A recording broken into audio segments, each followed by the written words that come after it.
to Another View with Amarachi. I am Amarachi AGK, and as usual, I have the, oh my God.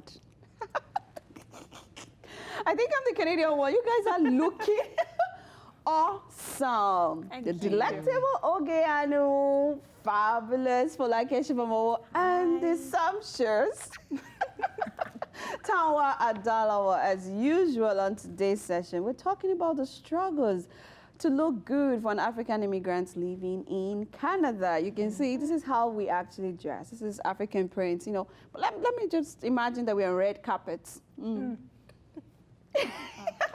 are you guys wearing? Well, on the red carpet, I am wearing Ankara prints from my fabulous tailor back home in Lagos, Nigeria. And you? Who are you wearing? On the red I'm also carpet. wearing Ankara print, sewed in a retro style from the 70s, made by my local tailor in Lagos, What's Nigeria. the style called? I know there's a name for this It's style. Oleku. Woo. Yeah. Boo-boo, right? And you? Hey, me, wow. Believe it or not, I'm actually wearing myself. I just realized when you asked that question, I'm like, oh my goodness, I remember. I designed this. Oh. Yeah, my mom chose the material, I designed it, and then her cousin back home made it. So this is actually all in the family. Oh. So this makes this extra special. Yeah, but how easy was it to put together this look? Let me start from you, Tanwa. I mean, look at me. How long do you think it took? There's a reason my primary outfits are sweaters and joggers. There's a reason this takes a long time, but the results are always worth it. Oh yeah, you look very beautiful. Thank you. You look very beautiful. How long did it take to get dressed? The actual wearing doesn't take time. It's the choosing. It's the choosing that takes time, you know. So I would say on a normal day, maybe an hour, 2 hours. I love your neck piece. Thank you. I really do love it. Okay, you have the sparkles on. So it was easy for me to pick an outfit because like all my outfits lives in my head. So Our stylist. I kind of make out what I want to wear, and okay, let me go with this, let me go with that, and yeah. I know we we're talking about beauty products, you know. Do you guys still use the beauty products you used when you were in Nigeria or when you came from South Africa? Or like, you know, do you still use it? Let me hear from you, Falake. So for me, I'm not so big on makeup. So I still have I still use what I have from Nigeria. And I haven't been able to even get it here. So when I walk into the stores also, when I look at some of the products, I don't think it would match my skin tone. Yeah. So Are you still using your makeup? No. Yes and no. No, because you know I came around and I found some other amazing products for women of color. You know, it's easy for me to match my skin tone with them, and yes, because I've been using this brand, it's everywhere. You know, I still use their powder, but that's the only thing that I use, you know, from this brand. But yeah, that's one of the only things I still use from back home that I still use here. Yeah, we must admit something though. Our skin type is different. yeah. It Hair is. texture is different. But brands are coming up every day, and I'm so proud of some of these brands that are springing up every Yeah. day. We're talking about Fenty Beauty, we're talking about Juvia's Place. They have brands for women of color. They have shades of foundations, you know, 50 shades for Fenty Beauty, 42 shades for Juvia's Place, and they have, you know, you could find your color, and I'm so happy that I shop with them. I don't have to worry about, when I go home, does the foundation that was matched in, you know, in the store, is it really my foundation shade? Because by the time you go home, it's different, something else. How do you find finding your beauty products here though? Like, are you finding something that suits you easily, or you have to go through? Okay, let me be very frank with you. It's easy for you to say because you are into fashion, you're into makeup, you're a makeup artist. So definitely it would be easy for you to look at something and say, this is my color, this is not my color. But someone like me that If they tell me it matches, I take their word I just for it. take I mean, it. And most of they're the time supposed when to I be get experts. home, it doesn't match.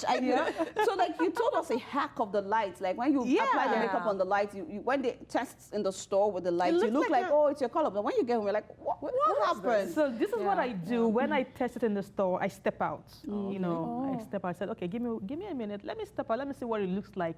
And then okay, no, this is not my shade. Oh, so how has it been for you? Are you finding it easy finding your products, skincare product to, you know, stuff?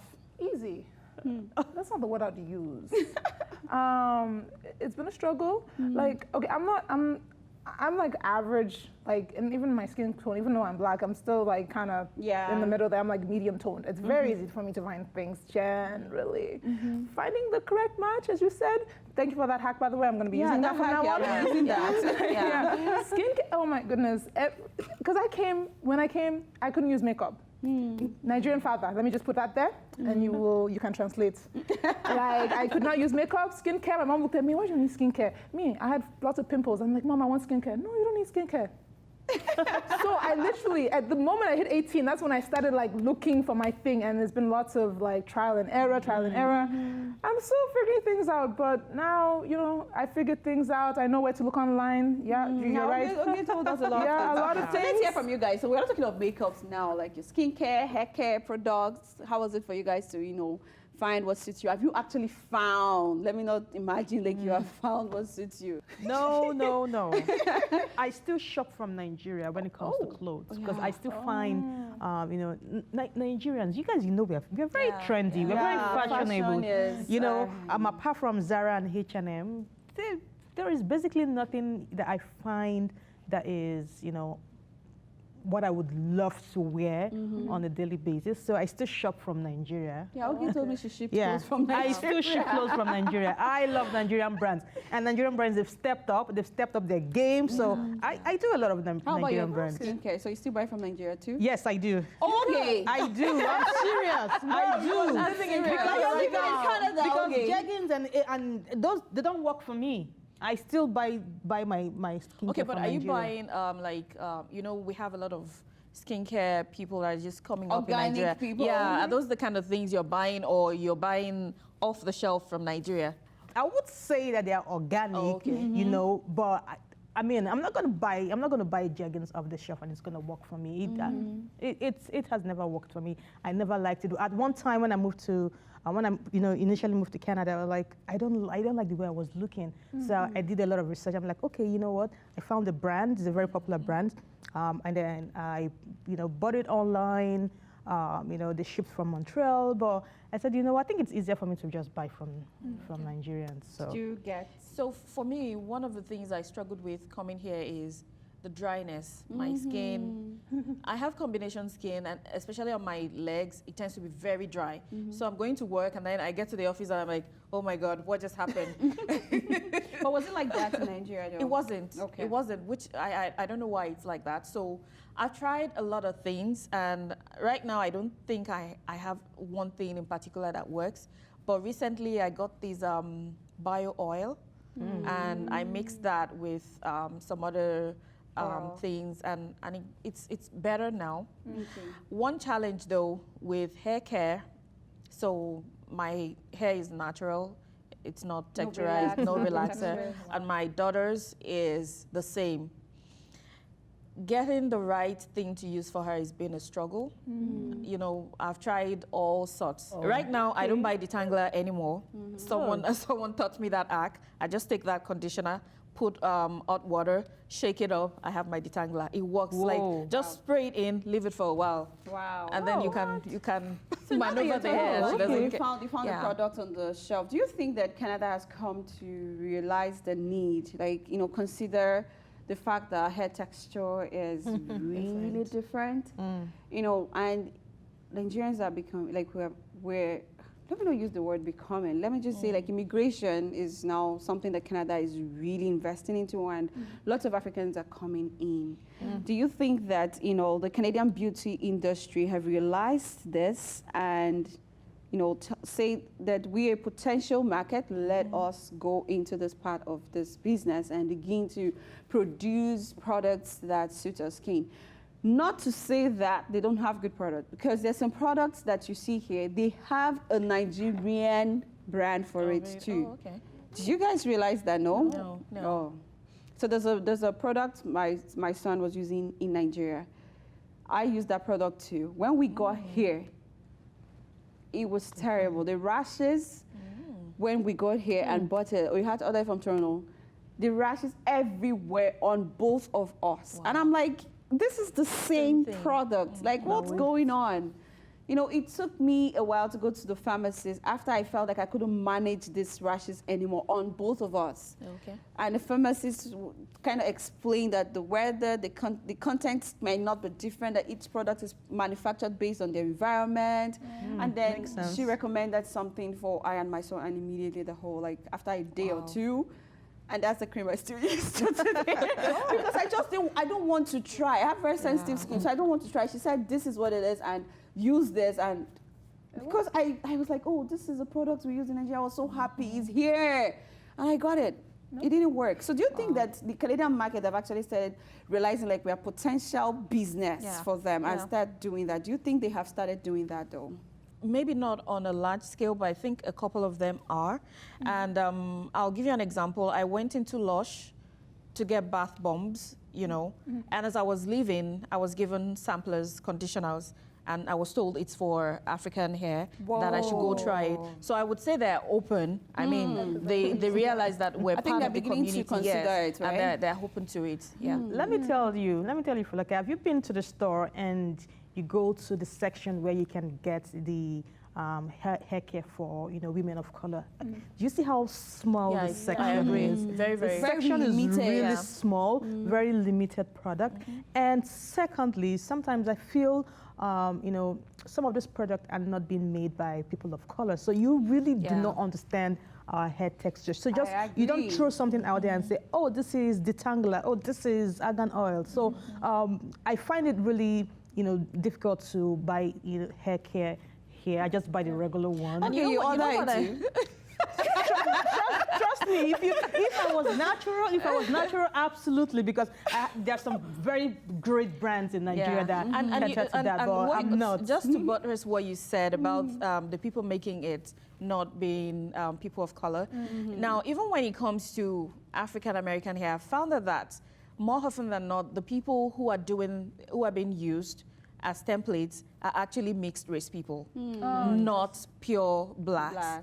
Because when you think of products like Shea Moisture, Shea Moisture has been around for a long time, and it is supposed to be one of the really good brand for. But for my daughter's hair, it didn't work. It didn't. I mean, the bottle is not so big. For every wash, I'll literally use almost a whole bottle of the conditioner. But how still about nothing. skincare? Have you found something good for you? Because you look radiant. Ooh. So, like I said, it's not one thing. It's a combination of things. For your skin? Yes. It's not one thing at all? It's not one thing. So I use that bio oil. Sometimes I check on YouTube for all those DIY things. I melt shea butter, put coconut oil, and just put it together and do my own thing. Yeah. Wow. When it comes to skincare, I'm like a scientist. I do my research. Don't even try. Like I have people I follow that is just like, okay, I'm like on skin Instagram? expert, Instagram, YouTube, you name it. I follow them, please. Like my skin is my treasure.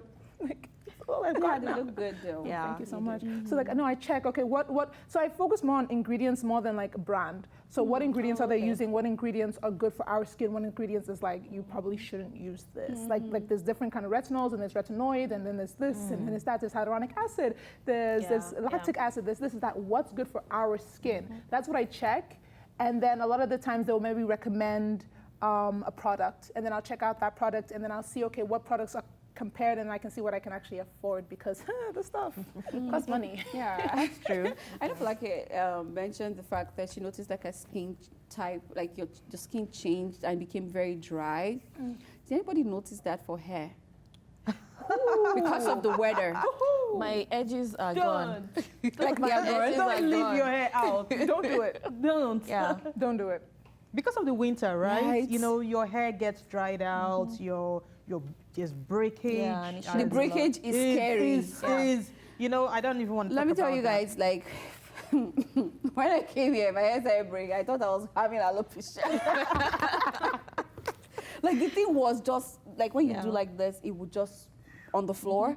And I'm like, yes, and Google is The devil. Google is not your friend when you are in trouble. The devil. It just escalates the whole situation. True. It escalates the situation. So I think, yeah, I had that hair issue, and I still have it, because once it's winter, you don't want to keep your hair out. Honestly, you don't. I know. You don't. But I think people try to manage it too. Well, it got Maybe me. weave it. It got me Moisturize it. to get into a lot of DIY. So I started making my hair myself. I started weaving my hair, you know, trying to make sure that, you know, I don't leave my hair out, but still, I still find the breakage. So I'm not natural, so I'm not bothered. That's fine. That's okay for me. Let's take a quick break, guys.